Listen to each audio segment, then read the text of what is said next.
बुद्धं नमामि धम्मं नमामि संघं नमामि। पहिला प्रथम महाकारुणिक भगवान बुद्ध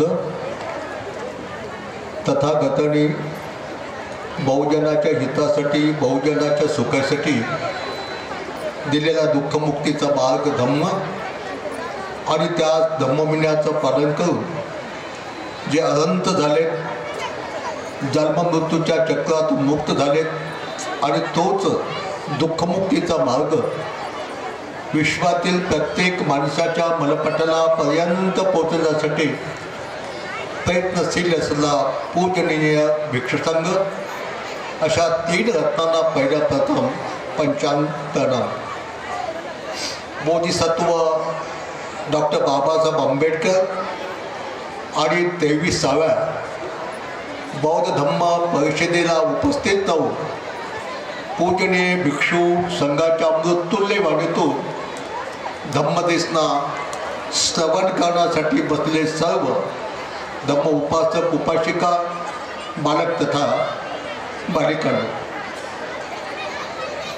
आपल्या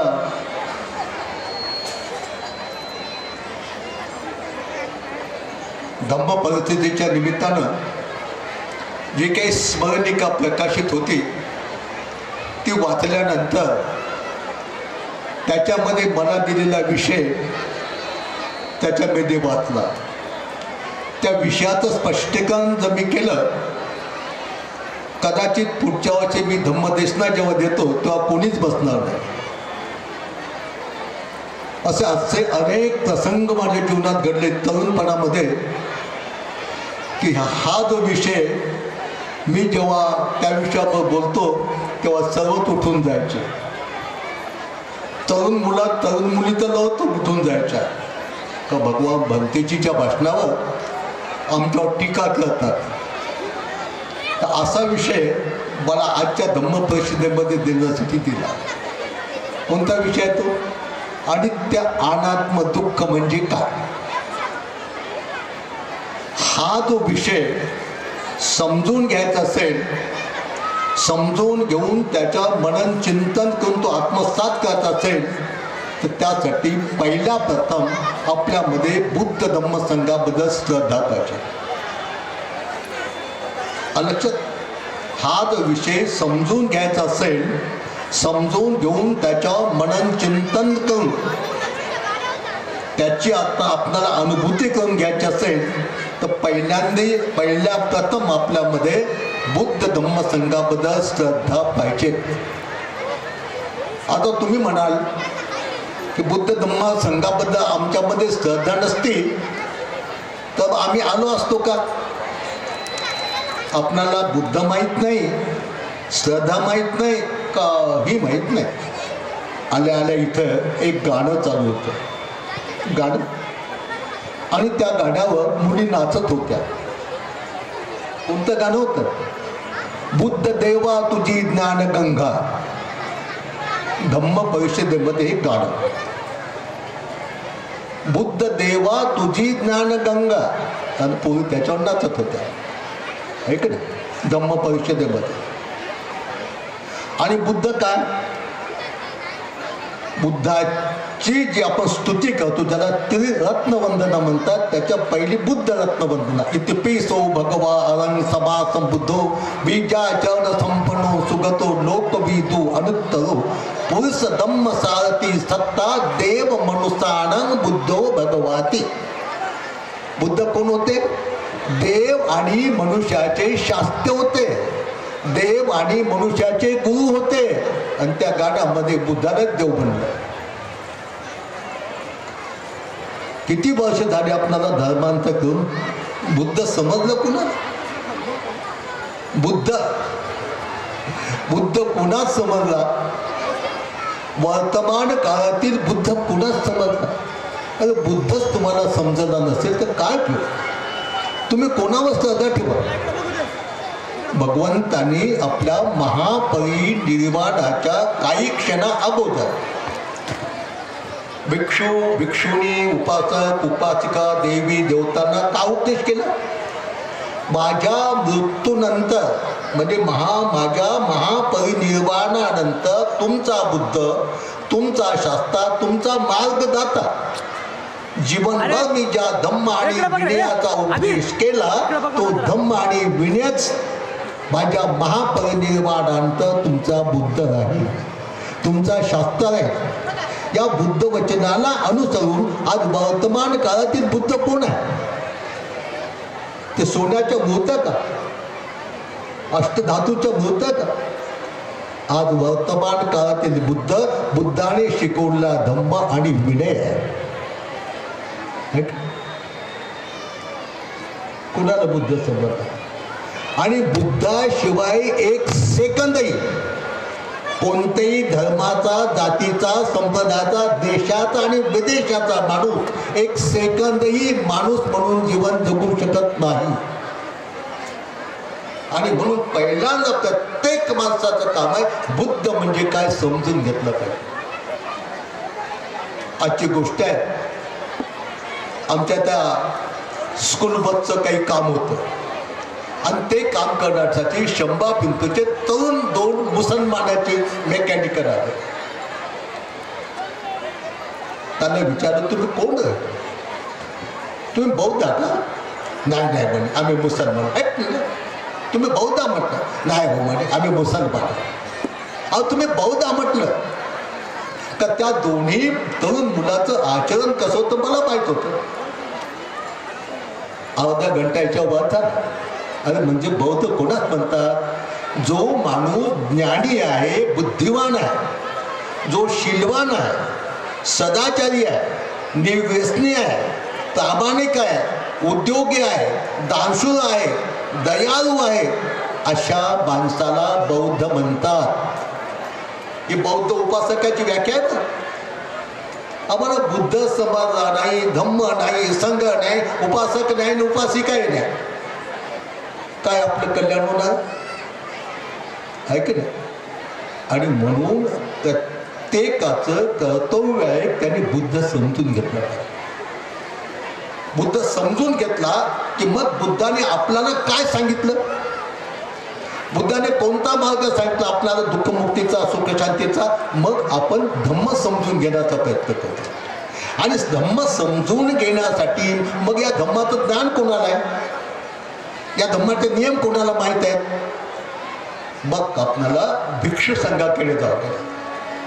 तर अशा तऱ्हेनं प्रत्येक माणसाला बुद्ध धम्म संघ काय समजून घेण्याची नितांत आवश्यकता आहे. ते स्वतःला बौद्ध धर्मीय म्हणो नमो त्याचा काही संबंध नाही. त्याचा काय संबंध आहे? तुम्हाला माणूस म्हणून जीवन जगायचं आहे, दुःखमुक्त व्हायचं आहे, तर तुम्हाला बुद्धाला शरण जावं लागेल. बुद्धाला शरण जाणं म्हणजे बुद्धाच्या पाया पडणं नव्हतं. बुद्ध मृत्यूच्या पाया पडणं म्हणजे बुद्धाला शरण जाणं नव्हे. बुद्धाचे जे गुण आहेत त्या गुणाचा आधार घेणं, त्या गुणाचं अनुसरण करणं, त्या गुणाला आत्मसात करणं, याला म्हणतात बुद्धांग शरणं गच्छामि. आता आम्हाला बुद्ध समजला नाही तर काय समजणार आपल्याला? बुद्धाला कोणी देऊ म्हणा, बुद्धाला नवस करणं चालू आहे. डॉक्टर साहेब नवस बुद्धाला ऐक. म्हणून प्रत्येक बाबासाहेबांनी काय सांगितलं, अरे कमीत कमी तुम्ही रविवारला विहारात जात जा. विहार हे पूजेचं ठिकाण नाही. अरे विहार हे बुद्ध धम्म आणि संघ या 3 रत्नाच्या गुणाला समजून घेण्यासाठी, शिकण्यासाठी, शिकवण्यासाठी, त्याचं मनन चिंतन करण्यासाठी, त्याला आत्मसात करण्यासाठी असलेली ती एक विद्यालय आहे. ते शाळा ज्याला म्हणतो ना, हे विहार हे शाळा आहेत. बौद्ध भिक्षू भिक्षुने हे शिक्षक आहेत. उपासक उपासिका विद्यार्थी आहेत. लक्षात तुमच्या खूप मोठी शाळा बांधलेली आहे 4 मजली आमच्या इथल्यासारखी, पण तिथं प्रशिक्षित शिक्षकही नाही. शिक्षक आहे पण विद्यार्थी नाही. सर्व शाळा खेड्यापाड्याच्या बदलत ना.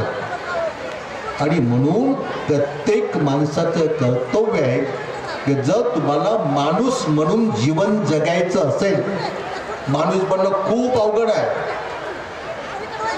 बाकी फार सोपं आहे. ईश्वर बनणं सोपं आहे, परमात्मा बनणं सोपं आहे, अवलिया बनणं सोपं आहे, विदेही बनणं सोपं आहे, माणूस बनणं खूप अवघड आहे. आता हे समोर बसले साहेब, ते उठले, पॅन्ट फिरली, शर्ट फेकून दिलं, बोंबला लागले, म्हणता याला देवाचा अवतार. शुद्ध पाणी पिण्यापेक्षा गटारातलं पाणी कोणी पिलं याला विधेयी म्हणतात, त्याला माणूस म्हणतात. म्हणून भगवान बुद्धाने माणूस बनण्यासाठी हा मानव धर्म दिलेला आहे. बोधिसत्व डॉक्टर बाबासाहेब आंबेडकरांनी एकदा मूळ गंधकुटी सारनाच्या विहारामध्ये भाषण देताना म्हटलं, बौद्ध धम्म ही मानव धम्म है. बौद्ध धम्मच हा मानव धम्म आहे. माणसानं माणसाची माणसाचं कसं काय, माणूस बनणं खूप अवघड आहे. थोडं चुकलं, त्याचं चालणं चुकलं, त्याचं बोलणं चुकलं, त्याचं पाहणं चुकलं, त्याचं झोपणं चुकलं, त्याचं खाणं चुकलं, त्याचं हागणं मुतणं चुकलं तर त्याला माणसाची उपमा काय. त्याला मग कोणी गाढवाची उपमा देते, कोणी कुत्र्याची उपमा देते, कोणी डुकराची उपमा देते, कोणते उपमा त्याला मिळतात. म्हणून बुद्धाचा धम्म का यही पश्चिको, इथेच पहा, तुम्ही केलेल्या कर्माची फळं इथेच तुम्हाला भोगावी लागतात. म्हणून प्रत्येक माणसाचं कर्तव्य आहे, तुम्हाला माणूस म्हणून जीवन जगायचं असेल, तुम्हाला सुखाने जीवन जगायचं असेल, जिथे जाल तिथे मान सन्मानित व्हायचं असेल, निर्भीडपणे जीवन जगायचं असेल आणि सुखानं मरायचं असेल आणि मेल्यानंतर सुगतीला जायचं असेल, तुम्ही काय करा, भगवान बुद्धांनी हा सर्व या गुणाला प्राप्त करण्याचा मार्ग तुम्ही समजून घ्या. भगवान बुद्ध पहिला प्रथम आपल्या वडिलांच्या ग्रस्त जीवनातील वडिलांच्या विनंतीला मान देऊन पहिला प्रथम त्या गावी आले. त्या भगवंतांनी शुद्धोधन राजाला काय उपदेश केला, उठते नप्प मजय्य धम्मं चरे सुचरितं नतं दुचरितं चरे धम्मचारी सुखं सेती अस्मि लोके परं विचार. उठा, उद्योगशील बना, चांगल्या धर्म धम्माचं आचरण करा, वाईट धर्म धम्माचं आचरण करू नका. जो चांगल्या जरी धम्माचं आचरण करतो तो इहलोकी सुखाने जगतो आणि परलोकी सुद्धा सुखाने जीवन जगतो. सुख तर तुम्हाला खूप आवडते ना, सुखाने जीवन जगलो पाहिजे, मी धनवान झालो पाहिजे, जिथे गेलो तिथे माझा मान सन्मान झाला पाहिजे, असं तुम्हाला वाटते की नाही.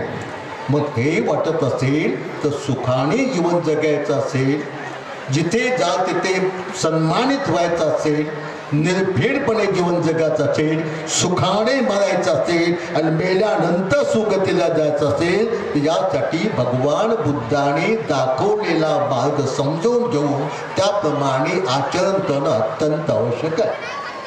आणि म्हणूनच बाबासाहेबांनी सांगितलं, कमीत कमी तुम्ही 8 दिवसांनी एकदा विहारात जात जा. पूजा करण्यासाठी नाही, काही मागण्यासाठी नाही, काहीच नाही, आहे की नाही. आणि हा ज्ञानाचा मार्ग आहे. आता बुद्धाची पूजा करता काही फारच अवघड काम आहे. ठीक आहे, भगवान बुद्ध हयात असताना सुद्धा पुष्पधूपाने त्यांची पूजा करत असत. संपूर्ण बौद्ध जगतामध्ये आधी बुद्ध रूपाची पुष्पधूपाने पूजा करतात. पण माहीत तर पाहिजे आपल्याला बुद्धाला फुलं का व्हावेत, ते कसे व्हावेत, त्याचा आकार कसावा, त्याचा रंग कसावा, त्याचा गंध असा, असं काही माहीत पाहिजे की नाही. हो, आमच्या त्या विहारात लोक येतात, विहाराच्या पुढे कागदी फुलाचं झाड आहे, तेच तोडतात, बुद्ध रूपाला वाटतात आणि मग तिथं वंदना म्हणतात, वंद गंध गुणोपेतं एतं कुसुम संतती पूजयामि मुनींदस्स श्रीपाद सरोहे. म्हणजे खोटं बोलत नाही, त्याला चांगला आकारही नाही, त्याला सुगंधही नाही, आहे की नाही. म्हणून कमीत कमी तुम्हाला सुखाने जीवन जगायचं असेल तर तुम्ही बुद्ध समजून घ्या, धम्म समजून घ्या, संघ समजून घ्या. आणि ते समजून घ्यायचं असेल तर प्रत्येक दिवशी विहारामध्ये जा. विहारामध्ये गेल्यानंतर तिथे जे भिक्षू असतात, तिथे जे भिक्षुणी असतात, त्यांचे कर्तव्य आहे की आलेल्या उपासक उपासिकांना धम्माचं दान दिलं पाहिजे. त्यांच्याकडे दान मागू नका. आम्हाला कोणी भोजन दान दिलं त्याचं दानानुमोदन करावं लागते. त्याच्याबद्दल त्यांना धम्माचं दान द्यावं लागते. आम्हाला धम्माचं दानही समजलं नाही, काहीच नाही. विहारातल्या पेट्यावर धम्मदान पेट्या लिहिलेल्या आहेत. इथं भंतीजी राहतात ना, धम्मदान पेट्या. आता त्या पेटीत कोणतं धम्मदान टाकतात? अरे धम्मदान म्हणजे भगवान बुद्धाने मनुष्याच्या कल्याणासाठी जो उपदेश दिला तो उपदेश लोकांना देणं, त्याला धम्मदान म्हणतात. पैसा, धंदे, पिढे, कपडा याला आमिषदान म्हणतात. तर अशा प्रकारे साध्या गोष्टी आपल्याला समजलं नाही तर अनित्यवाद, अनात्मवाद, दुःखवाद कुठून घेऊन बसला. हो, भगवान बुद्ध अनित्य, अनात्म, दुःख, आर्य सत्य, अष्टांगिक मार्ग, प्रत्यक्ष समुत्पाद सिद्धांता उपदेश केव्हा करत असत? अगदी सुरुवातीला भगवान बुद्ध उपदेश देत असताना समोर बसल्या सर्व लोकांच्या मनाला तपासत असतात त्या मनात. आणि पहिल्या प्रथम श्रद्धा म्हणजे काय, शील म्हणजे काय, सुगती काय, दुर्गती काय, हा सर्वसामान्य उपदेश करत असत. हा सर्वसामान्य उपदेश त्या लोकांनी ग्रहण करून जेव्हा बुद्ध समजून गेले की यांच्या मनामध्ये आता गूढ धम्म समजून यांच्या मनाची तयारी झाली आहे, मग बुद्ध त्यांना आर्य सत्य, अष्टांगिक मार्ग, प्रत्यक्ष समुत्पाद सिद्धांत आणि त्यानात्म दुःख वाचतात. शेतकरी शेताची चांगल्या तऱ्हेने मशागत करतो, नांगरतो, वखरतो, त्याच्यात पालव्या तोडतो, कचरा झाला तर येतो, पुन्हा त्याला वखरतो, पाऊस पडला तर पुन्हा त्याचं वखरतो. जेव्हा त्याची शाश्वती होते की आता हे शेत पेरणीच्या लायकीचं झालंय, तेव्हा तो शेतकरी शेताची योग्यता पाहून त्याच्यामध्ये तशा प्रकारची बीट. भगवान बुद्ध आदर्श शेतकरी होते ना. तुमच्यामध्ये बुद्ध धम्माबद्दल संघाबद्दल श्रद्धाच उत्पन्न झाली तर उपदेश करून का फायदा? धम्माचा उपदेश कोणा द्यावा, कसा द्यावा, काय द्यावा हे बुद्धाने भिक्षुणा चालतो द्यावा. आता तुम्हाला विचार, एवढ्या लोकांमध्ये मला वाटत नाही 50 लोक मन लावून ऐकत असतात, पण त्याचे मन कसे चल बी चल. आणि धम्मदेशना जरी कानानं ऐकायचे असते, पण जेव्हा भंतेचे शब्द कानावर पडतात, कानाला शब्दाचा स्पर्श होतो आणि जेव्हा स्तोत्र विज्ञान उत्पन्न होते तेव्हाच भंतीजी काय बोलाले त्याला समजते, त्याला काही समजत नाही. लक्षात, तुम्ही समोर बसले म्हणून बसले असं थोडंच. तुमचं मनच जर नसेल तर उपयोग काय? पाहण्याचं काम डोळे करतात का? डोळ्यांनी जेव्हा रूपाला स्पर्श करतो आणि त्या रूपाला स्पर्श केल्यानंतर जेव्हा चक्षु विज्ञान उत्पन्न होते तेव्हा समोरचं रूप डोळ्यांनी दिसते, नाही ते काही दिसत नाही. काही दिसत नाही, काही दिसत. आणि म्हणून आपल्याला माणूस बनायचं असेल, सुखाने जीवन जगायचं असेल, मान सन्मानाने जीवन जगायचं असेल, सुखानं मरायचं असेल आणि मेल्यानंतर सुगतीला जायचं असेल, त्याचा एकच मार्ग आहे, आपण धम्माचं ज्ञान ग्रहण केलं पाहिजे, धम्म समजून घेतला पाहिजे आणि समजून घेऊन त्याप्रमाणे वागण्याचा प्रयत्न केला पाहिजे. सामान्य फक्त एकच बुद्ध फक्त समजून घ्या. बुद्ध काय बुद्ध कोण आहे? मग वर्तमान काळात बुद्ध म्हणजे धम्म, विनय. ऐक ना, आता सर्व कोणत्याही साध्या तुम्हाला चालताना, बोलताना, बसताना, उठताना, खाताना, पिताना, हाताना, मुतताना, झोपताना बुद्ध तुमच्या सोबत पाहिजे. हो, हे सारं बुद्धाने शिकवलं. चालताना कसं चालावं, चालताना कसं चालावं, तसं नाही चालले की ठस लागते, मग तो पडते बनवून, मग म्हणते काय झाले, कोणी शिवा दिले. जेवताना कसं जेवायचं, जेवताना कसं घास केवढा बजवावा, त्याच्यात मरण केवढी या, तोंडात कसा टाकावा, चावावा कसा काय, आम्ही बंतीजी तोंडागा चावता चावता फोन आले की हॅलो हॅलो काय का आहेत की नाही शेखी आपली 75 शेखी गप आहे की नाही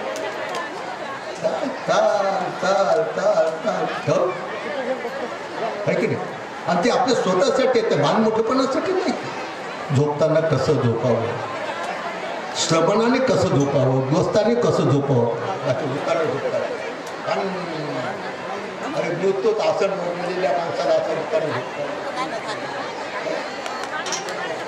खुश त्याच्यामध्ये तर असा मला तो विषय दिला तो विषय अनेक ठिकाणी बोललेला ते विषय बोलला की तरुण मुलं तरुण मुलीने पुन्हा प्रवचनच येत नाही भंतीजी आपल्या प्रश्नात टीका करतात आहे की नाही एक गोष्ट आहे आमच्या मला वाटतं वाशिमची आहे काय की बाबासाहेबाच्या जयंतीच्या निमित्तानं बुद्ध जयंतीच्या निमित्तानं मला बोलावलं पौर्णिमा होती अशा बाया सजून तजून नटून बापा बापा बापा मला सांगू तुम्ही का होती पौर्णिमा मग तिथं पहिल्यांदा मी डोळे उघडून भाषण करत नसतो डोळे लावून पहिल्यांदा डोळे उघडून करायचा कमी एकटाच असायचा 2-2, 3-3, 4-4, 5-5 घंटे मी बोलायचा कोणी मला बोलावायचं तर मीच जायचं तिथं आणि मी गेल्यानंतर कोणी मला बंद करा म्हणायची ताकद बसायची मग काही काही चक्कच उठून जायचे मग डोळे लावून बसायचे डोळे लावून जेवढं मनात येईल तेवढं बोलायचं एवढाच उद्देश की लाऊडस्पीकर बघाय घरी लोक ऐकते नाही झोपताना ऐकलं नाही तर म्हणते काय हे बदमाश भंतेजी बोलायला बदमाश भंते हा त्यांच्या तोंडातून शब्द निघला तर आपले कष्ट फिटले तो भंते बनायला इतकी तयारी धम्म प्रचार करणाऱ्या प्रचारकाची पाहिजे धम्म प्रचार करणाऱ्याची प्रचाराची कशी तयारी पाहिजे प्रचारकाची हे भगवान बुद्धांनी पुन्हाला उपदेश केलेला आहे पुन्हा नावाच्या भिक्षूला आमचं तसं घ्यायचं आमचं पाहतं माणसाचं नाही तिथं कुणी ऐकतच नाही येतं बौद्धच नाही हो अहो जो मार्ग चुकला त्या मार्गावर आणणे जिथे अज्ञानाचा अंधकार तिथे ज्ञानाचा प्रकाश नेणे हे भिक्षू संघाचं काम आहे तिथे सारे मार्ग चुकले जे नाही त्याच्या मागे आणि त्याला मार्ग आणण्याचं काम फक्त बौद्ध धर्माचं तत्वज्ञान करू शकते बाकी कोणतेही तत्वज्ञान करू शकत नाही आणि म्हणून पहिल्यांदा आपल्याला धम्माचा उपदेश ऐकायचा असेल तर पहिल्यांदा तुम्ही बुद्ध धम्म संघाबद्दल आपल्यामध्ये श्रद्धा उत्पन्न करा पाहिजे तुम्ही कोण ऐकायला किती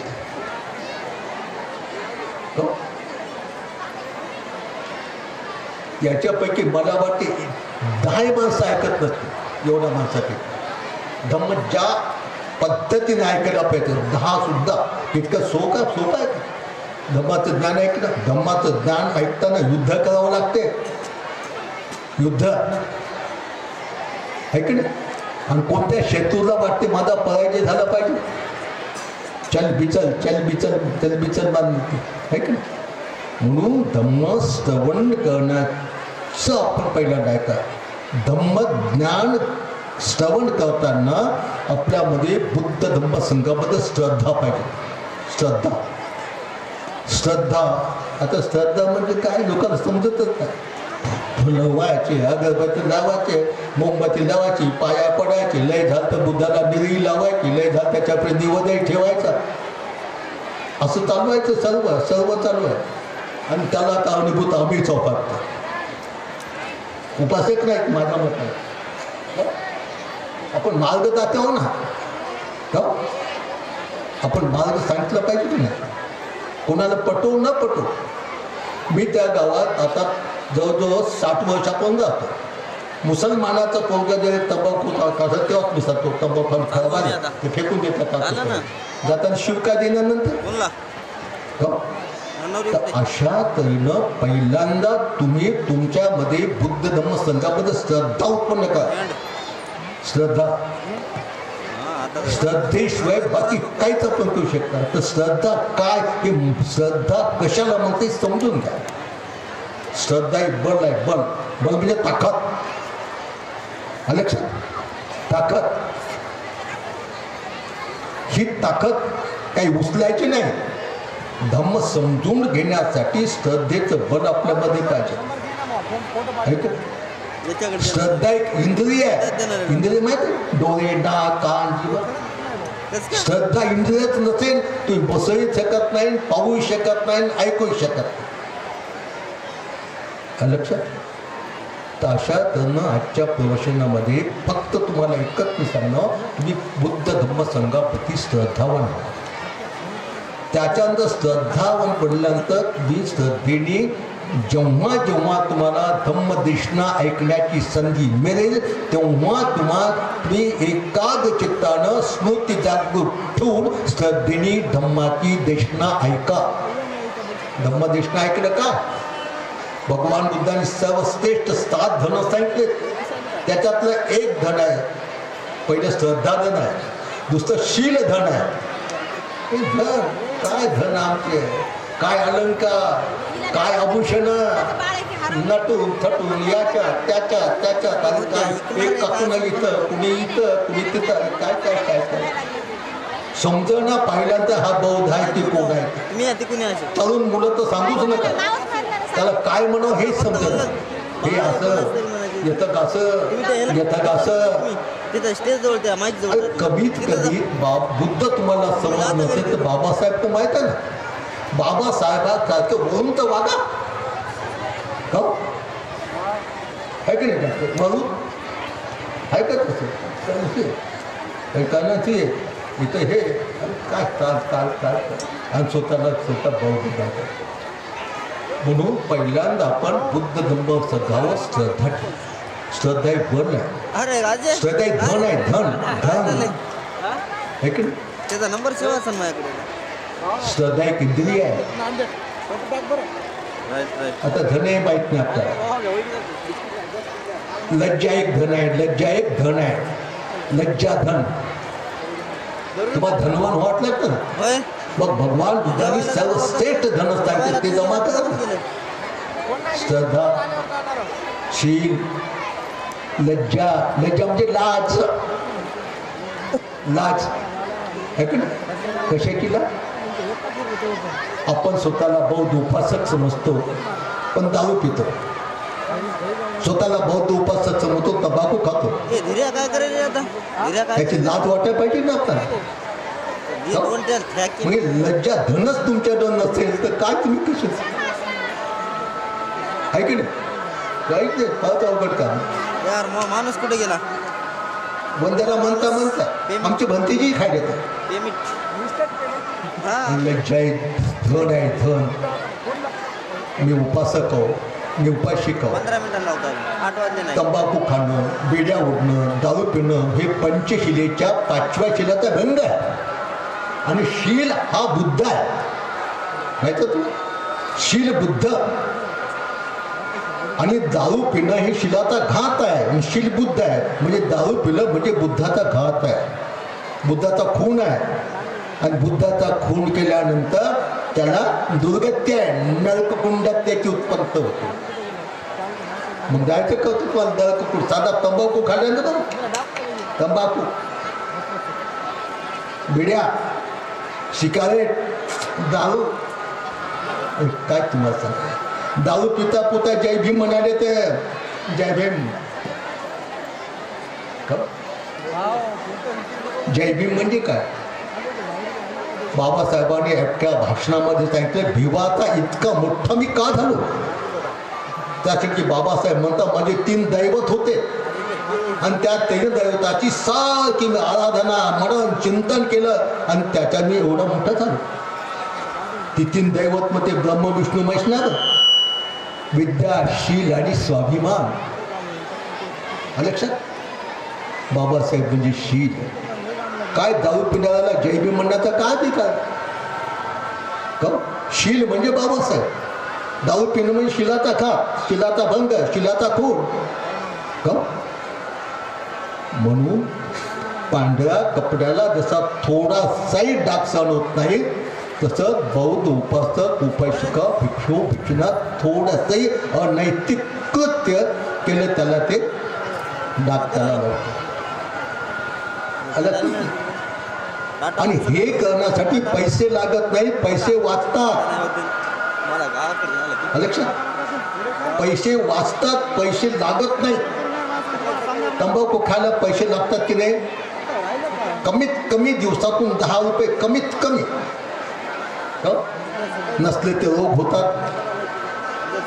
किती अज्ञान. बौद्ध म्हणजे बुद्धिवान माणूस तंबाखू खाणाऱ्याने तंबाखाच्या पुडीवर काय लिहिले हे तर वाचा. तंबाखू खाल्ल्याने तोंडाचा कॅन्सर होतो, मरणांतिक वेदना होतात, त्याच्यावर लिहिलेलं आहे. तंबाखू बनवणाऱ्या कंपनीचं काय चुकलं? बाकी अबौद्धाने काही केलं तर त्याच्या हाती काही नाही. कहता कविता बुद्धिदाता ते दैवात तसं होईल. बुद्ध कहता नाही न कविता नाही न बुद्धिदाता नाही, बुद्ध आहे मार्गदाता.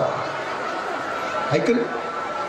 म्हणजे साध्या साध्या गोष्टी आहेत. आणि मला विषय दिला अनित्य अनात्म दुःख. अरे त्याला बुद्ध माहीत नाही, पंचशीलही माहीत नाही.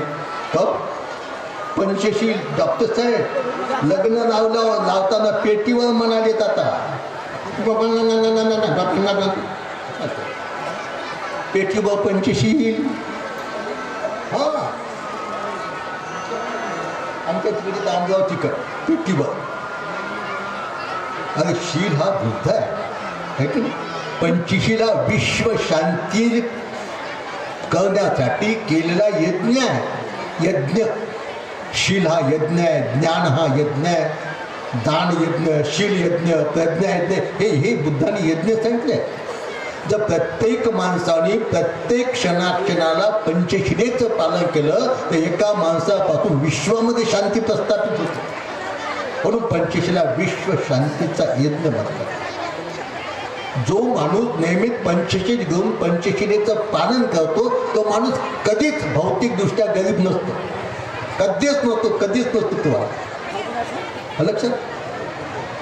जो माणूस बुद्ध धम्मावर संघावर श्रद्धा ठेवतो, प्रत्येक दुसरे त्रिशराचं पंचशील ग्रहण करतो, पंचशिलेचं पालन करतो, बुद्धाने सांगितलेल्या व्रत उपासक उपासकांच्या कर्तव्याप्रमाणे आचरण करतो, तो भौतिकदृष्ट्या माणूस गरीब नसतो. लक्षात. बिलकुल गरीब नसतो, कधीच गरीब नसतो. भौतिकदृष्ट्या सुद्धा तो निर्भीड सिंहासारखा असतो. तो जिथे जातो तिथे तो सन्मानित होतो. कुठे असो ते, कोणाची सभा असो, कोणाचं संमेलन असो, आणि तो सुखाने मरतो. सुखाने मरतो. तडफडून मरत नाही ते. मरण दुःख आहे. आर्य सत्याबद्ध बुद्ध सांगतात मरणम भी दुःख. मरण दुःख आहे आणि दुःख हे सत्य आहे. सत्य हा बुद्ध आहे. बुद्ध म्हणजे 4 आर्य सत्य. दुःख आर्य सत्य. दुःखाचा अर्थ काय बुद्ध सांगला? जाती पे दुःख, जरापी दुःख, व्याधी पे दुःख, मरणम पे दुःख, जन्म दुःख, म्हातापण दुःख, रोग दुःख, मृत्यू दुःख, प्रिय वस्तूचा वियोग दुःख, अप्रिय वस्तूची प्राप्ती दुःख, इच्छिलेल्या वस्तू प्राप्त न होणं दुःख, आणि थोडक्यात पंच उपादान स्कंद दुःख. हे दुःखाचा अर्थ बुद्धाने शिकवला. मग मरताना मरण हे दुःख आहे की नाही? आणि दुःख हे सत्य आहे. सत्य हा दुःख आहे. हे जेव्हा माणसाला समजते तेव्हा तो विचलित होत नाही. जो कशात आसक्त असतो मग तो मरताना लय अवघड आहे. इकडे पाहतो, तिकडे पाहतो, तसं पाहतो, तसं पाहतो. मग त्याचे नातलग म्हणतात याचा जीव आहे काय की त्याचा जीव आहे काय की, पोरीला बनवा, पोराला. एवढंच नाही, ते जर दारू पित असेल तर दारू पाजतात मरताना त्याला पटकून मारावा म्हणून. बाबासाहेबांनी 22 प्रतिज्ञा दिल्या. मी श्राद्ध करणार नाही, पिंडदान देणार नाही. काय माणूस मेला की त्याला 10 दिवसाला त्याच्या मातीवर ते जे करत होते ते नेऊन ठेवतात. तो बिड्या वाटत असतात, बिड्या साहेब. दारू पित असेल दारू नेऊन ठेवतात.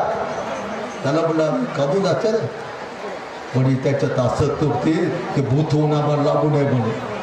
पोरग म्हणतो बापाला आणि स्वतः बौद्ध आहे. कोणता बौद्ध उपासकाचा गुण आपल्यात? अरे म्हणून तुम्हाला माणूस बनायचं असेल, सुखी जीवन जगायचं असेल, सन्मानाने जीवन जगायचं असेल तर भगवान बुद्धांनी दिलेला सुखाचा, शांतीचा, दुःखमुक्तचा, मानवबन जीवन जगण्याचा मार्ग समजून घेण्यासाठी जेव्हा तुम्हाला वेळ असेल तेव्हा तुम्ही धम्माचं ज्ञान श्रवण करा. धम्माचं ज्ञान श्रवण करणे धन आहे, त्याला स्तुत्य धन म्हणतात. स्तुत्य म्हणजे धम्माचं श्रवण करणे, धम्माचं ज्ञान ऐकणे. तो जीवन मार्ग आहे. तो आपल्याला चालावं कसं, बोलावं कसं, बसावं कसं, खावं कसं, सारं त्याच्यामध्ये सांगितलं देतात आणि त्याला काही पैसे लागत नाही. म्हणून जेव्हा आपल्याला रिकामा वेळ असेल तेव्हा तो रिकामा वेळ व्यर्थ न दवडता त्या रिकामा वेळामध्ये आपण धम्माचं ज्ञान श्रवण केलं पाहिजे. आता धम्मज्ञान श्रवणाचे अनेक साधने आहेत, ग्रंथ आहेत, तुमच्या कोणत्याचे चॅनल आहेत, हे आहेत, ते आहेत, आहे की नाही. त्याच्यातून आपण धम्माचं ज्ञान श्रवण करा रिकाम्या वेळामध्ये. रिकाम्या वेळात काय हे काही कर्मचारी लोक आहेत की नाही, मास्तर असो, रिटायर झालं, काय झालं आता रिटायर झालं म्हणते, म्हणजे रिटायर आता खात नाही, पित नाही, काहीच नाही ते आता काय तार तुझ्या. आणि भगवान बुद्धांनी सांगितलं की रिकाम्या वेळामध्ये धम्माचं ज्ञान श्रवण केलं पाहिजे. आळशी माणूस जिवंत असून मेलेला आहे बुद्ध म्हणतात, आणि उद्योगी माणूस मेल्यानंतर जिवंत आहे. बाबासाहेब उद्योगी होते की नाही, बुद्ध उद्योगी होते की नाही. कोण म्हणते बाबासाहेब मेढे, बुद्ध मेढे म्हणून. अरे घरात एखादी वस्तू जर कामात नसेल फेकून द्या म्हणतात, ती जागा आठवायची. तसा आळशी माणसाचं आहे की नाही. म्हणून आपण उद्योगी बनलं पाहिजे. आणि त्यासाठी आपण पहिलं पॅटर्न आपण जीवनाचं काही ते वेळापत्रक बनवलं पाहिजे. काय म्हणतं आम्हाला विहार जायला वेळच सापडा, किती खोटे बोलतात. संडासला वेळ, लघवीला वेळ, तोंड धुवायला वेळ, कपडे धुवायला वेळ, खायला वेळ, झोपायला वेळ, हो. आणि विहारात जायलाच आपल्याला वेळ नाही. सगळं शिवायचं. भगवान बुद्धाच्या मूर्त्या कुठे ठेवलेल्या आहेत कर्मचाऱ्यांना माहीत आहे, दरवाजावर, भीतीवर. आणि काय काय बुद्धच समजलं, बुद्ध काय, हे काय, ते काय. आणि म्हणून पहिल्या प्रथम आपण बुद्ध धम्मा संघाप्रती श्रद्धावान बना. श्रद्धा अत्यंत महत्वाची आहे. श्रद्धा एक बल आहे, श्रद्धा एक धन आहे, श्रद्धा एक इंद्रिय आहे. लक्षात श्रद्धा. आता श्रद्धेचं महत्त्व जर तुम्हाला सांगू लागलो कित्येक दिवसही जातील. श्रद्धेने काय होते माहित आहे, श्रद्धाय तरती ओघं वदंती बुद्धा. श्रद्धेने काय होते, श्रद्धेने माणूस सर्व प्रकारच्या पुरातून पलीकडे जाते. पूर माहित आहे ना तुम्हाला, नद्या नाले यायला येतात ते पूर नाही. बघ, पूर म्हणजे आस्तव. आस्तव म्हणजे चित्ताचे मन, काम वासना, भव वासना, मिथ्या दृष्टी आणि अविद्या हे 4 प्रकारचे चित्ताचे मन आहेत. यालाच आश्रम म्हणतात, यालाच पूर म्हणतात. त्याच्यात माणूस पडले की वाहतच वाहत या जन्मातून त्या जन्मात, त्या जन्मातून त्या जन्मात, त्या जन्मात. म्हणून अशा प्रकारच्या 4 तऱ्हेच्या चित्ताच्या मनातून मुक्त व्हायचं असेल, 4 तऱ्हेच्या महापुरातून पलीकडे जायचं असेल, त्यासाठी श्रद्धा एक जहाजासारखी आहे. म्हणून बुद्ध श्रद्धा तरते ओघं. श्रद्धेने माणूस त्या सर्व तऱ्हेच्या कामवासनेतून, भववासनेतून, अविद्येतून, मिथ्या दृष्टीतून माणूस पलीकडे जातो. आणि 4 अस्तव नष्ट झाले की त्या माणसाचा जन्माचा नाश होतो. त्या माणसाच्या पास तुला जन्मच नाही तर दुःख नाही. त्यालाच आपण अनंत म्हणतो, ऐक ना.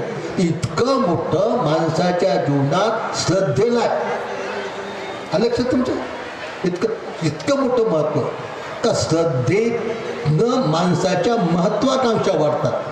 पण श्रद्धा आहे, मग श्रद्धा कुठे ठेवायची हे एक महत्वाचं आहे. श्रद्धा कुठे ठेवायची, कुणावर ठेवायची, का ठेवायची हे सुद्धा सम्यक विचार करून आपले श्रद्धास्थान निवडतात. श्रद्धेचे 2 लक्षण आहेत. श्रद्धेने माणसाची महत्वाकांक्षा वाढते. काय वाटते? महत्वाकांक्षा. आणि महत्वाकांक्षा पूर्ण करण्यासाठी माणूस प्रयत्न करतो आणि प्रयत्न केल्यानंतर फलप्राप्ती होते आणि फलप्राप्ती झाल्यानंतर माणसाचं मन प्रसन्न होते. श्रद्धेने महत्वाकांक्षा वाढते आणि महत्वाकांक्षा पूर्ण करण्यासाठी माणूस प्रयत्न करतो. प्रयत्न केला की फलप्राप्ती होते आणि फलप्राप्ती झाली की माणसाचं मन प्रसन्न होते. श्रद्धा ही माणसाच्या जीवनात महत्वाचे, पण श्रद्धेचे स्थान सुद्धा निवडणं महत्वाचे. या संपूर्ण इहलोकी परलोकी श्रद्धेचे 3 स्थान आहेत. बुद्ध धम्म संघ याच्यापेक्षा 4थं स्थान नाही. आता तुमची बुद्धावर श्रद्धा आहे. तुमची कोणावर श्रद्धा आहे? बुद्धावर. बुद्ध हे तुमचं श्रद्धास्थान आहे. मग तुमची महत्वाकांक्षा कशी वाढेल? कुणाप्रती वाढेल? बुद्धाप्रती. मग बुद्ध कसे झाले? बुद्ध कोणाच म्हणतात? आहे की नाही? ही महत्वाकांक्षा वाढते. मग ही महत्वाकांक्षा पूर्ण करण्यासाठी तुम्ही प्रयत्न करतात की एक सत्व बोधिसत्व कसा बनतो, एक बोधिसत्व बुद्ध कसा बनतो, हे जाणून घेण्यासाठी तुम्ही प्रयत्न कराल की नाही? आणि हे जाणून घेण्यासाठी प्रयत्न करून तुम्ही जर त्याप्रमाणे वागला तर बुद्ध काय म्हणतात माहित आहे? प्रत्येक माणसामध्ये बुद्धाचा अंकुर आहे, बुद्धाचं बी आहे. ते त्यांनी उगवण्याचा प्रयत्न केला पाहिजे. का बुद्ध बनण्याचा मार्ग आहे की नाही? बोधिसत्व बनण्याचा मार्ग आहे. 10 पारमिता, 10 उपपारमिता, 10 परमार्थ पारमिता, या एकंदर 30 पारमिताचं जो सत्व पालन करतो, त्या पूर्ण करतो, त्याला बोधिसत्व म्हणतात. आणि जो बोधिसत्व सदतीच बोधिपाक्ष्य धर्माला जागून त्याचं आचरण करतो, पालन करतो, त्याची अनुभूती होते, त्याला बुद्ध म्हणतात. म्हणजे हा मार्ग आहे की नाही? आहे की नाही? म्हणून जर आपली बुद्धावर श्रद्धा असेल तर आपली महत्वाकांक्षा वाटते की मी बुद्धासारखा झालो पाहिजे. मग बुद्धासारखा झालो पाहिजेत. मग बुद्ध कसे होता हे समजून घेण्याचा आपण प्रयत्न करतो.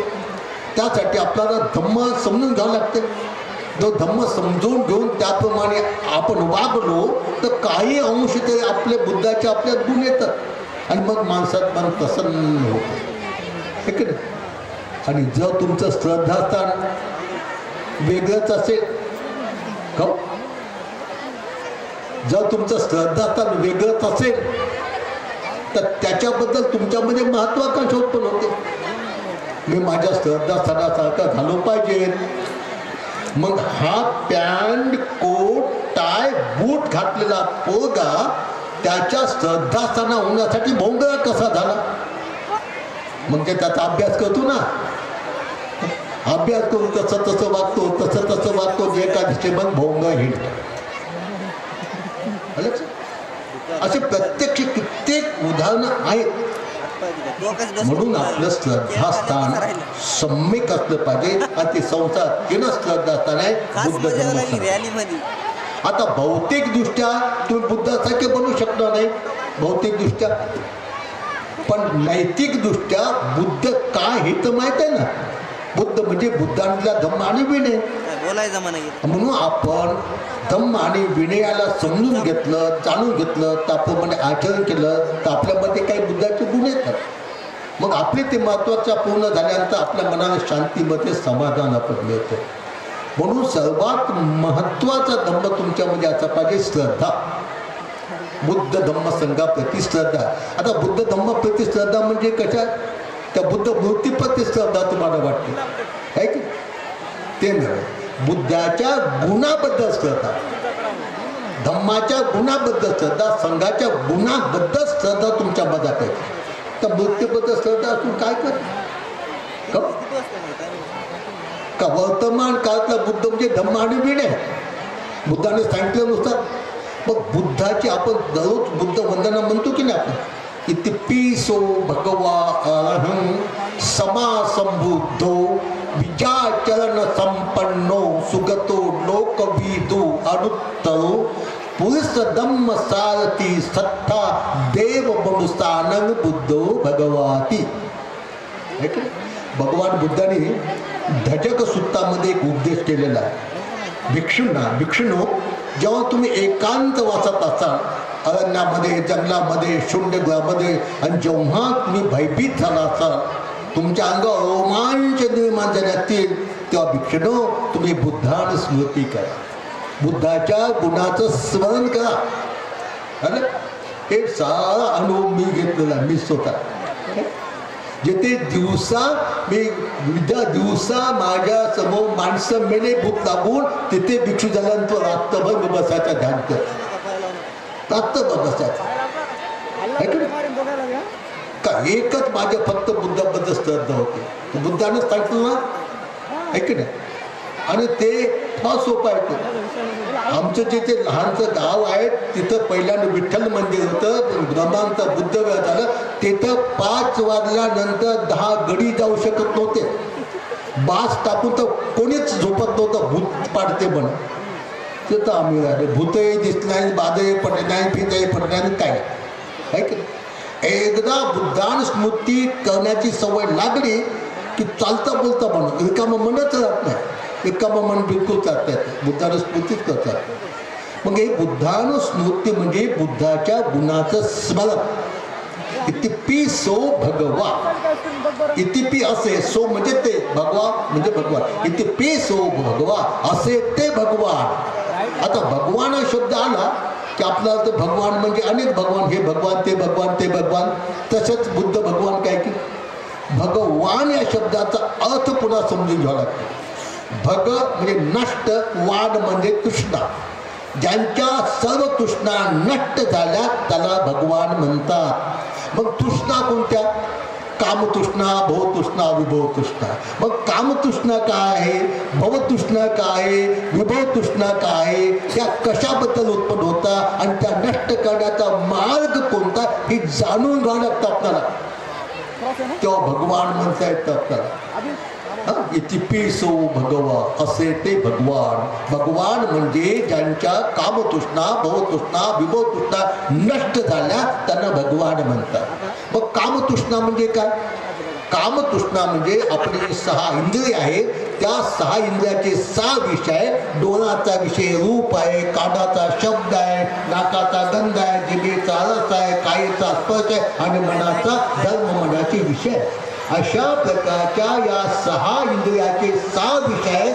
त्या 6 विषयाबद्दल जी आसक्ती असते त्याला कामतृष्णा म्हणतात. डोळ्याला रूपाची आसक्ती, रूप म्हणजे हे आपलं चरित्र. मग हे आपलं रूप काय आहे याच्याबद्दल आसक्ती आपल्याला आहे. तर हे रूप काय आहे? हे रूप म्हणजे 4 महाभूताचा समूह, 4 धातूला बनलेला. पृथ्वी, आप, तेज आणि वायू. मग हे पृथ्वी किती प्रकारची आहे? पृथ्वी किती प्रकारची आहे? बाह्य पृथ्वी आणि आध्यात्मिक पृथ्वी. आता हे पृथ्वी आहे, ठोस पदार्थ म्हणजे बाह्य पृथ्वी. तशी मधली पृथ्वी, त्याच्यातले हात आहेत, त्याच्यातले दात आहेत, त्याच्यातले नख आहेत, त्याच्यातले केस आहेत, ऐक ना. तर अशा ही रूपाबद्दल जी आसक्ती माणसाला उत्पन्न होते, ते रूप काय आहे? तर हे रूप एक पृथ्वी आहे. म्हणजे हाडकं, मास, दात, नख, केस, ठोस पदार्थ. आता हे कसे आहेत?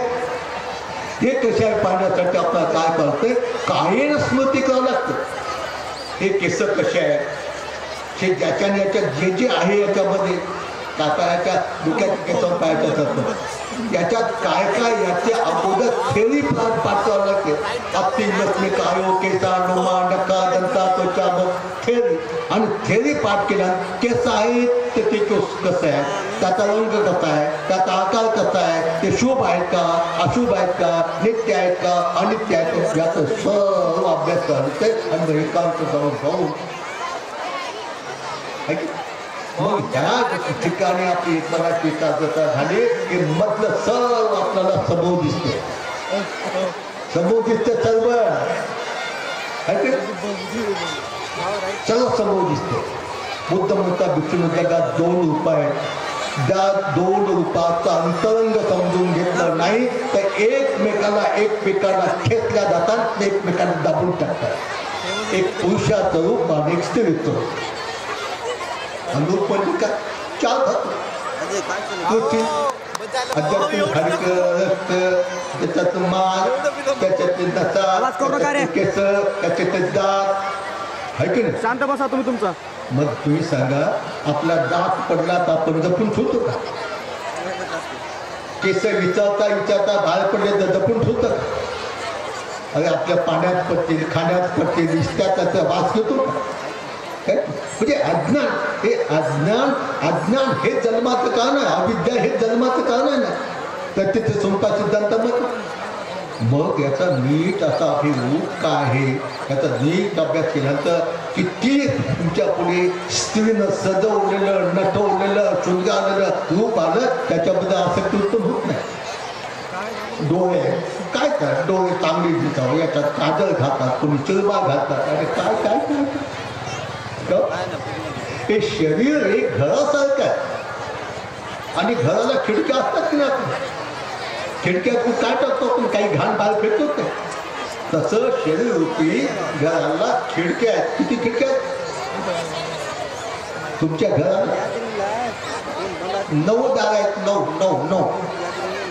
2 2 4 6 7 लग्नी करतो ते संडास करतो. आणि मूर्ख लोक याच्यातच फसतात पण ते सर्व घालत वाहणारे असतात. हे सारं बुद्धानं सांगितलं. मग तुमच्या त्या रूपाबद्दल आसक्ती नष्ट होण्यासाठी रूपाबद्दलची कामवासना नष्ट होण्यासाठी तुम्ही काय केलं पाहिजे? कायेन स्मृती केलं पाहिजे. म्हणून बुद्ध म्हणतात जो कायेन स्मृतीचा अभ्यास करतो तो अमृत पदाची प्राप्ती करतो. अमृत पदाचे निर्माण है का? काही नसतं आसक्ती नष्ट होतं. ते कामतृष्णा नष्ट होतं.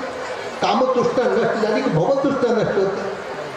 जोपर्यंत कामतृष्णा नष्ट होत नाही त्याच्यातून भवतृष्णा उत्पन्न होते. ज्या जन्मात माझी ही तृष्णा उत्पन्न झाली तृष्णा नष्ट पूर्ण झाली नाही तर पुढच्या जन्मात काय त्याला भवतृष्णा की जन्म आणि कसा होते. तर अशा तऱ्हेनं पहिला फक्त आपल्यामध्ये बुद्धाबद्दल श्रद्धा पाहिजे. बुद्धाबद्दल श्रद्धा म्हणजे बुद्धाच्या मूर्तीबद्दल श्रद्धा नाही. बुद्धाच्या गुणाबद्दल ते पीसो भगवान असे ते भगवान.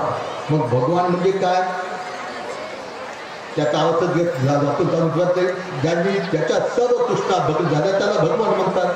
मग तृष्णा कोणत्या आहे? कामतृष्णा भवतृष्णा नवतृष्णा.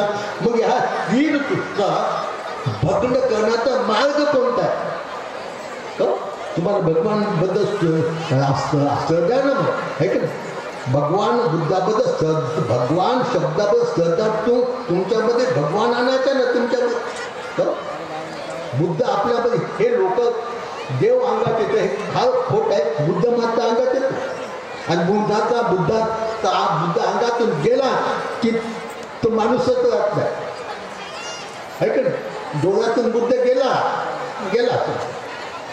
डोळ्यातून बुद्ध म्हणजे काय? शील म्हणजे बुद्ध आणि इंद्रिय संवादशील एक शिलाचा प्रकार. इंद्रिय आपल्या इंद्रियावर संयम ठेवणे. डोळ्यावर संयम, नाकावर संयम, कानावर संयम, जिभेवर संयम, शरीरावर संयम आणि मनावर संयम. त्याला इंद्रिय संवादशील म्हणतात. आणि या इंद्रिय संवादशील जर गेला डोळ्यातून गेला पोरानं सजवलेल्या गजवलेल्या मडवलेल्या सुजारलेल्या मुलीकडे पाहिलं डोळ्यानं ते पाहून विचलित झाला. काय होतं? डोळे पेटतात. तहान पेटतात. कामाग्नीनं काम वाटणे चाकणे त्या रूपाबद्दलचे असे डोळे विचलित करून गाठी लावतो ते गाठी लावतो आहे की नाही. आणि मग ते पोरगी शिलवाना अशीच असते तर ठीक आहे आणि शिलवान असेल टेपल्यात घातली का यानं बापू मध्ये मला डोळे लावले. डोळे लावून घे बुद्ध त्याच्यात घे. साध्य साधायचं बौद्ध धर्मासारखं साधं तत्वज्ञान जगात कोणतंच नाही. का स्वतःचा विषय नको म्हणून म्हणता हेही पस्तिको इथेच तो पहा आहे की नाही. तर अशा तऱ्हेनं आपल्यामध्ये बुद्धाच्या गुणाबद्दल श्रद्धा पाहिजे. आपण मंदिरात खूप होतो लांब आवाजात म्हणतात बापा बापा बाया काय म्हणालो काहीच समजत नाही. भगवान बुद्ध म्हणतात अर्थ समजून न घेता शेकडो गाथा पाठ करण्यापेक्षा अर्थ समजून घेऊन त्याप्रमाणे वागण्यासाठी एकच गाथा होऊ द्या. म्हणून इतिपिसो भगवा. आता भगवंताचा थोडक्यात अर्थ म्हणा इतिपिसो भगवा अहं. ते कसे होते अनंत होते. म्हणजे अनंत म्हणजे काय सर अनंत म्हणजे जीवनमुक्त. जीवनमुक्त म्हणजे मरण नाही का जन्म मृत्यूच्या चक्रातून मुक्त होणे. मग अनंत होण्यासाठी काय करावं लागते तर अनंत होण्यासाठी जे 10 संयोजन आहे 10 बंधन आहेत ते नष्ट करावं लागतं. ज्याचे 10 संयोजन 10 बंधन होतात नष्ट होतात तेव्हा अनंत होतो. मग ते 10 बंधन कोणते आणि त्या 10 बंधनाला नष्ट होण्याचा मार्ग कोणता हे समजून घेऊन त्या मार्गाने वाटचाल करा. इतिपिसो भगवान सम्मा संबुद्धो. सम्मा संबुद्ध म्हणजे काय संपूर्ण ज्ञानी संपूर्ण जागृत आहे का. बीजा चरण संपन्न विद्या आणि आचरणाने युक्त होतं. म्हणजे विद्या कोणत्या कोणत्या विद्या त्यांनी प्राप्त केल्या होत्या त्या बोधिवृक्षाखाली बसून ध्यान मनन चिंतन करून त्या विद्या आणि आचरणाने युक्त होतं. मग त्या विद्या कोणत्या होत्या पूर्वजन्मानुस्मृतीची विद्या. म्हणजे पूर्वजन्मात मी आणि सर्व सत्व कोण होते यांचं ज्ञान झालं होतं. साधी असे मुंगी असती साधी मुंगी आणि एखाद्या विष्णूचं भगवान हे मुंगी का झाली. भगवान बुद्ध तिच्या पूर्वजन्माची कथा सांगायची न यानं पूर्वजन्मात ते कोण होतं त्यांनी काय केलं आणि म्हणून हे मुंगीच्या योनीमध्ये ते सांगत त्याला म्हणतात पूर्वजन्म आणि बुद्ध काय बुद्ध बुद्ध बुद्ध बुद्ध बुद्ध एक शब्दी बुद्धाचं गत बनत असतं.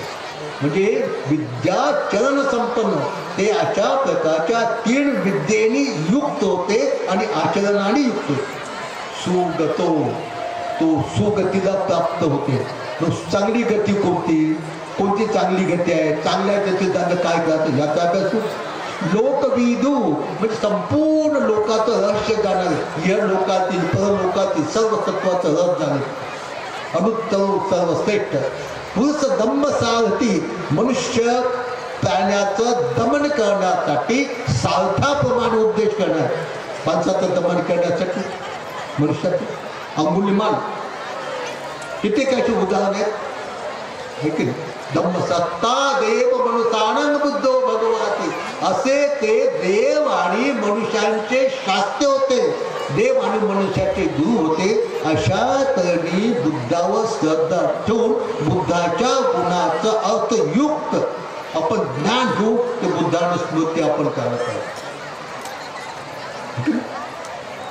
आता आपण पहचान पाठवू त्याच्यात अज्ञान काय पहचान पाठ म्हणजे काय भगवान बुद्धाचा उपदेश की ज्या उपदेशाप्रमाणे वागल्यानंतर माणसाचं रक्षण होते.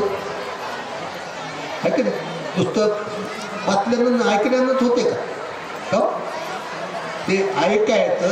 आता समजा महामंगलसूत्र आहे. महामंगलसूत्राचा उपदेश भगवंतांनी सावतीच्या देतवनामध्ये एका देवतेला केला.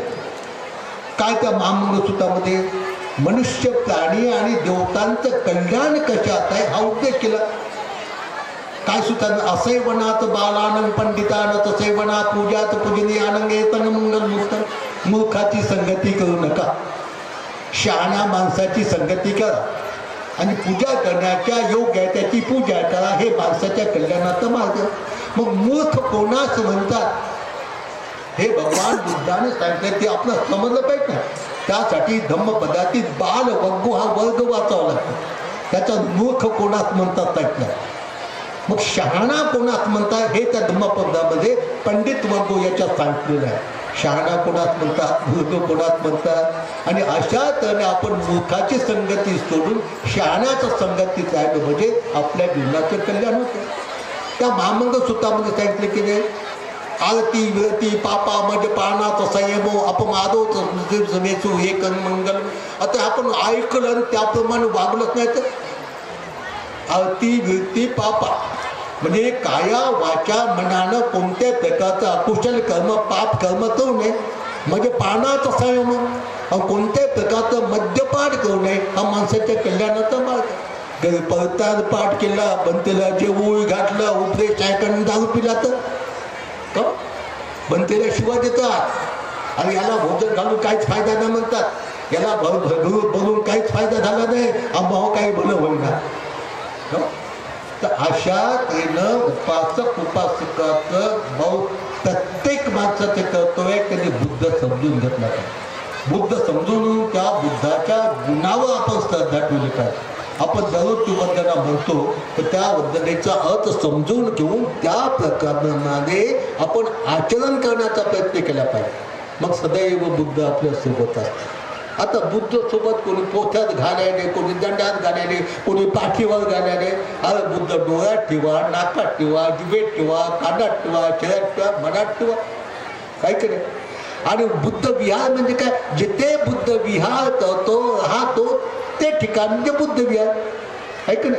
तर असा हा शील समाधी प्रज्ञारूपी बुद्ध समजून घेण्यासाठी, शिकण्यासाठी, शिकवण्यासाठी हे विहार आहेत, ज्याला आपण शाळा म्हणतो. तिथे हा शील समाधी रूपी बुद्ध शिकायचा, शिकवायचा, त्याच्यावर ध्यान मनन चिंतन करायचं, आत्मसात करायचं, आणि मग तो बुद्ध आपल्या सोबत असतो. मग आपले डोळे बुद्ध विहार होतात, नाक बुद्ध विहार होते, कान बुद्ध विहार, जीभ बुद्ध, शरीर बुद्ध विहार होते. आणि याच्यातून शील समाधी पद्धती बुद्ध गेला की माणसाचं सत्यानाश झाला, ऐक ना. तर आजच्या प्रसंगी मला जो विषय दिलाय त्याच्यावर न बोलता फक्त निर्वाणाची पहिली शिडी कोणती आहे, श्रद्धा, ऐक ना. श्रद्धा फार महत्वाची. श्रद्धा बल आहे, श्रद्धा धड आहे, श्रद्धा इंद्रिय आहे, ऐक ना. संपूर्ण त्याच्यात 4 प्रकारच्या चित्त बलातून पुढे जाण्यासाठी श्रद्धा हे जहाजासारखं वाहन आहे. आणि म्हणून प्रत्येक उपासक उपासिकांच नव्हे तर प्रत्येक माणसाने बुद्ध धम्म संघ याला समजून घेऊन त्याच्यावर श्रद्धा ठेवा, त्याच्या गुणाचं मनन चिंतन करा.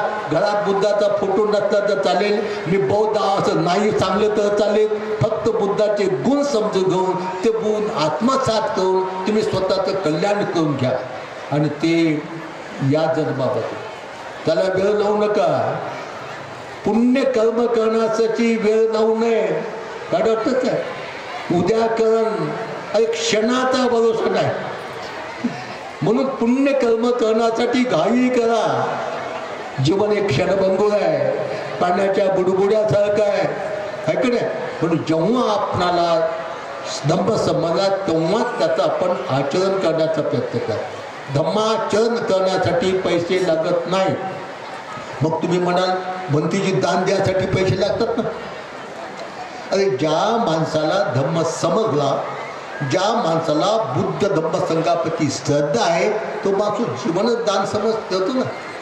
आम्हाला धम्म समज, आम्ही काय केलं, त्या जीवनच समर्पित केलं, काय केलं. आणि म्हणून समजा तुम्हाला चांगल्या गतीला जायचं आहे तर बुद्ध धम्म संघावर श्रद्धा ठेवा. बुद्ध धम्म संघाचं दररोज सकाळ संध्याकाळच्या गुणाचं स्मरण करा. आणि बौद्ध उपासक उपासिकाचं कर्तव्य आहे की त्यांनी या धम्माचा प्रचार आणि प्रसार करण्यासाठी धम्माचं आचरण करा. बाबासाहेबांनी 22 प्रत्येमध्ये सांगितले की नाही, मी 10 पारमितांचं पालन करेन. 10 पारमितामध्ये एक पारमिता दान पारमिता आहे की नाही, आहे की नाही. दान हे महत्वाची पारमिता आहे, तो बोधिसत्वाचा गुणधर्म आहे. म्हणून उपासक उपासिकांनी आपण आपल्या सम्यक आजीविकेतून आपण धम्म कार्याला आपण दान दिलं पाहिजे. दान मोठेपणासाठी देऊ नका, मान सन्मानासाठी देऊ नका, लाऊडस्पीकरमध्ये नाव जाहीर होतं म्हणून देऊ नका, पेपरमध्ये येते म्हणून देऊ नका, वेळाच्या भीतीवर इंग्लिश लागते म्हणून देऊ नका. दान श्रद्धेतून सम्यक आजीविकेतून कमावलेलं दान द्या. सम्यक आजीविकेतून, त्याला खेड्याच्या भाषात घामाचे पैसे म्हणतात, त्याला सम्यक आजीविका म्हणतात. त्या सम्यक आजीविकेतून आपण दान द्या, पण ते श्रद्धेने द्या. म्हणून बुद्ध काय म्हणतात, दान ददंतु सद्धायन शीलं रक्षन्तु संपदा भावना भेता होतो गच्छन्तु देवता गता. जर तुम्हाला सुगतीला जायचं असेल तर श्रद्धेने दान द्या. केवळ दान देऊन चालत नाही, तर नेहमी शिलाचं रक्षण करा. केवळ शिलाचं रक्षण करून चालत नाही, तर जेव्हा वेळ मिळेल तेव्हा थोडा वेळ आपण ध्यान करा. म्हणून दान श्रद्धेने दान द्या, शिलाचं रक्षण करा, ध्यान करा, त्याच्याने माणूस सुख घेतला जातो.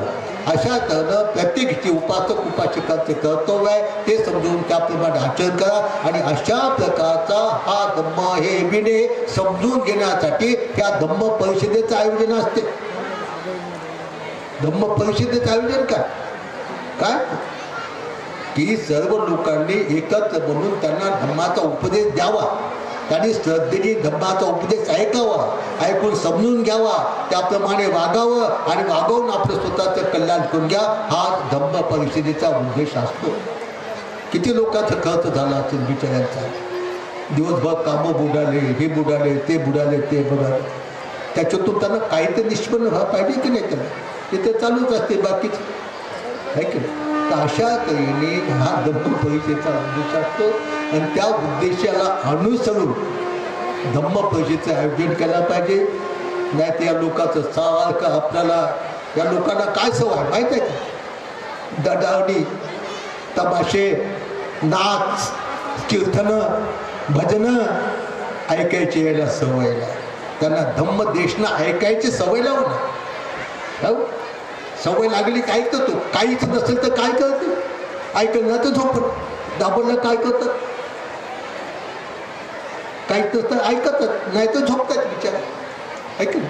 तर अशा तऱ्हेनं धम्माचा प्रचार आणि प्रसार होणं अत्यंत आवश्यक आहे. आपण भ्रमात आहोत फक्त. आपण वाटतं धम्माचा खूप प्रचार व्हायला काय की काय धम्माचा प्रचार आहे, धम्माचा प्रचार का म्हणते आहे का धम्माचा प्रचार? त्याच्या आपण भ्रमात आहोत, भ्रमात. आणि धम्माचा प्रचार महत्त्वाचा का तो जीवन मार्ग आहे का? आणि म्हणूनच बाबासाहेबांनी त्या भारतीय बौद्ध महासभेची स्थापना केली. काय केली माहीत आहे? बाबासाहेबांना माहीत होतं भिक्षू बनणं काही इतकं सोपं नाही, म्हणून ग्रस्त लोकांना धम्माचं प्रशिक्षण द्यावं आणि त्यांनी धम्माचा प्रचार हा त्याच्या पाठीमागे त्यांचा उद्देश होता. पण ते विदेश ऐक. तर अशा तऱ्हेच्या धम्मदेशनामध्ये मला जो विषय दिला त्या विषयाकडे न बघता उपासकाला प्राथमिक ज्ञान कोणतं पाहिजे या संबंधी थोडक्यात मी श्रद्धा म्हणजे काय, शील म्हणजे काय, सुगती काय, दुर्गती काय थोडक्यात उपदेश केला. तो आपण श्रद्धेने मन लावून ऐकला, समजून घेतला, त्याप्रमाणे वागा आणि आपलं स्वतःचं कल्याण घेऊन घ्या. हीच मी शुभकामना व्यक्त करून छोटीशी माझी धम्मदेशना समाप्त करतो. भवतु सबमंगलं, भवतु सबमंगलं, भवतु सबमंगलं. सर्वांचं कल्याण, सर्वांचं कल्याण, सर्वांचं कल्याण. हॅलो, सर्वांनी 3 वेळा साधू करायचं म्हणा. साधू साधू साधू.